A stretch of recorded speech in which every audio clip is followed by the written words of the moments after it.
Hello friends, welcome back to my YouTube channel Hindi English notes. आज का हमारा topic है properties of d block elements. ये part 2 है friends.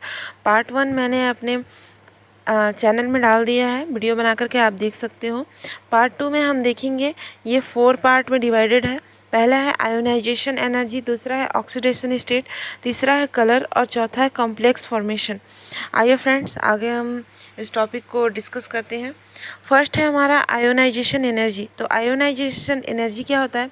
The ionisation energy of a d block elements increase as the size of the atom decrease and as the size of the atom increase the ionisation energy decrease. इसका मतलब यह है कि D block के जो elements होते हैं वो परमाणु का आकार उनका जैसे जैसे छोटा होता जाता है, यानी कि उनका परमाणु जो आकार त्रिज्या है वो जैसे जैसे छोटा होता है, आयनन ऊर्जा उसका बहुत ज़्यादा बढ़ने लगता है। और अगर परमाणु का आकार बड़ा होगा तो उसका आयनन का ऊर्जा का मान घटता जाएगा, यानी कि आपका परमाणु का आकार जैसे जैसे छोटा होगा आयनन ऊर्जा बढ़ेगी, और अगर परमाणु का आकार बड़ा होगा तो आयनन ऊर्जा का मान घटता है। यहाँ पे मैंने एक डायग्राम बनाया है जिसमें दिखाया है जो आयनन ऊर्जा है वो अगर जो परमाणु का आकार है वो जैसे ही छोटा रहेगा एनर्जी बढ़ेगी, अगर परमाणु का आकार बड़ा रहेगा तो एनर्जी घटेगी, क्योंकि उसके न्यूक्लियस को खींचने के लिए बहुत बड़ा एरिया मिल जाता है ना, तो थोड़ा सा वीक पड़ जाता है, बाहर के इलेक्ट्रॉन को उतना अच्छा एनर्जी प्रोवाइड नहीं कर पाता है। इसका कारण है since the size of the atom is small, more energy is required to eject the electron so the value of ionization energy increase। इसका मतलब है कि आपका जो परमाणु का साइज छोटा होने के कारण यह है कि इलेक्ट्रॉन का बाहर निकलने की अधिक एनर्जी की आवश्यकता होती है। इलेक्ट्रॉन को बाहर निकलने के लिए बहुत ज़्यादा एनर्जी की आवश्यकता होती है, इसलिए आयनन ऊर्जा का मान बढ़ जाता है। आपका इसमें एक एग्जाम्पल भी है, जो लैंथेनाइड होता है, लैंथेनाइड का आयोनाइजेशन एनर्जी जो होता है 5.61 होता है, जो एकदम लोवेस्ट है, यानी कि सबसे ज़्यादा लो होता है लैंथेनम का। और नेक्स्ट है मर्क्यूरी। मर्क्यूरी का आयोनाइजेशन एनर्जी होता है 10.34, ये सबसे हाई होता है।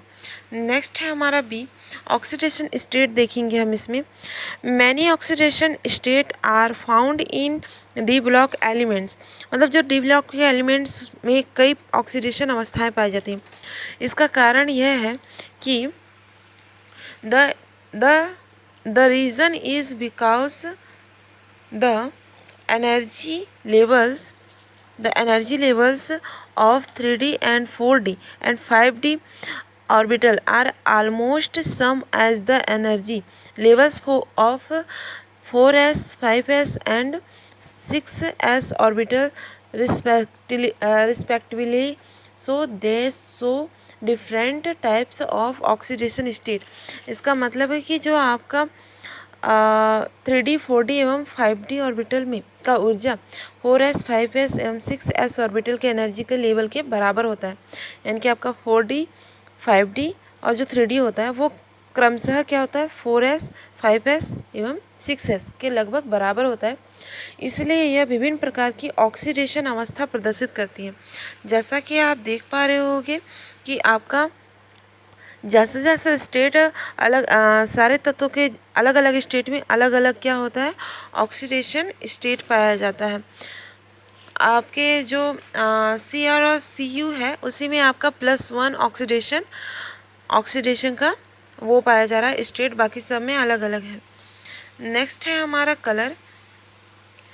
आपका अलग अलग ऑक्सीडेशन स्टेट में अलग अलग कलर पाया जाता है। जैसे आपका SC और TiO है, उसका जो ऑक्सीडेशन होता है वो 0 होता है, इसलिए ये रंगीन होता है, कलरलेस। सेम ऐसे ही आपका जो Ti3+ होता है उसमें एक इलेक्ट्रॉन होता है, ये इसलिए ये पर्पल कलर का होता है। लास्ट में आप देखिएगा Cu और Zn का जो होता है इलेक्ट्रॉन की संख्या वो 10-10 होता है, इसलिए कलरलेस ये भी होता है।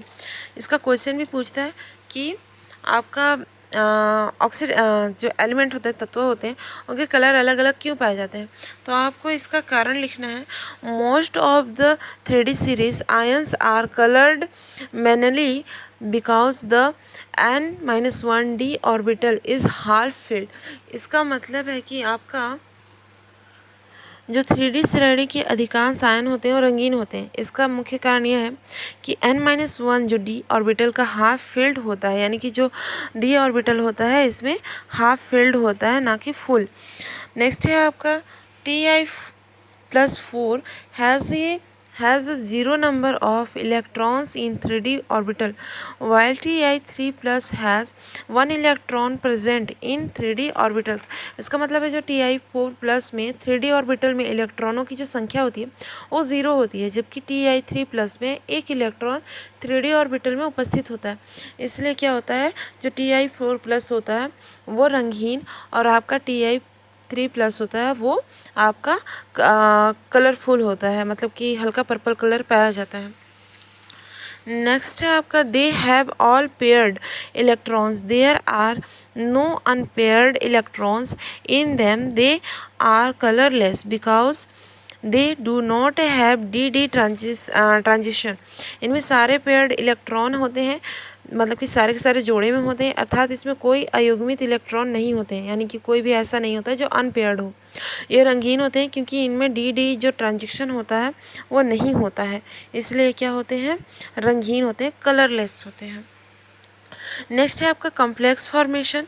So complex formation transition elements have a special tendency to form complexes. This complex ion 4 complex compounds और कोऑर्डिनेशन कंपाउंड्स, मतलब कि जो आपके संक्रमण तत्वों का जो ट्रांजिशन एलिमेंट्स होते हैं में संकुल बनाने की विशेष प्रवृत्ति पाई जाती है, यानी संकुल बनाते हैं। ये संकुल आयन संकुल यौगिक या उप सहसंयोजक यौगिक जिसे कोऑर्डिनेशन कंपाउंड कहते हैं ये बनाते हैं। एग्जाम्पल में आपको लिखना है जो कोबाल्ट होता है, कोबाल्ट अमोनिया के साथ हेक्सा एमिन कोबाल्ट 3 संकुल आयन बनाता है, इसको आपको लिखना है। Cobalt forms the hexa amine cobalt 3 complex ion with ammonia. इसका कारण है, यहाँ पे आप एग्जाम्पल देख रहे होंगे, इसका कारण बताया है कि आपका संकुल क्यों बनता है। The n-1d orbital of this elements have vacant orbitals, यानी कि जो इन एलिमेंट्स के n-1d ऑर्बिटल में क्या होते हैं, रिक्त ऑर्बिटल पाए जाते हैं। नेक्स्ट है आपका this element show variable oxidation state, यानी कि आपके ये एलिमेंट्स परिवर्ती ऑक्सीडेशन अवस्थाएं दर्शाती है, यानी कि ये चेंज होते रहते हैं। मैंने बताया ना कि ऑक्सीडेशन जो अवस्थाएं होती हैं इनकी चेंज होते जाती हैं। नेक्स्ट है आपका transition metals are small in size due to which they attract other ions towards themselves, यानी कि जो आपका संक्रमण धातु आयनों का आकार छोटा होता है जिसके कारण अन्य आयन को अपनी तरफ आकर्षित करते हैं, अट्रैक्ट करते हैं। एग्जाम्पल में आप देख सकते हैं, यह लिख सकते हैं अपने एग्ज़ाम में। फ्रेंड्स हो सके तो ऐसे ही टॉपिक वाइज टॉपिक लिखिएगा। बेसिक चीज़ें लिखने से जो कॉलेज में टीचर होते हैं जो पेपर चेक करते हैं वो नंबर नहीं कट करते हैं, जिसकी वजह से आपको एक अच्छा नंबर मिल जाता है और आप अच्छा परसेंटेज डिजर्व करते हैं। So thank you friends, I hope कि आपको मेरा वीडियो पसंद आया होगा। ऐसे ही इंग्लिश के नोट्स आपको मिले इसलिए मेरा जो चैनल है उसको सब्सक्राइब कर दीजिएगा। Thank you friends.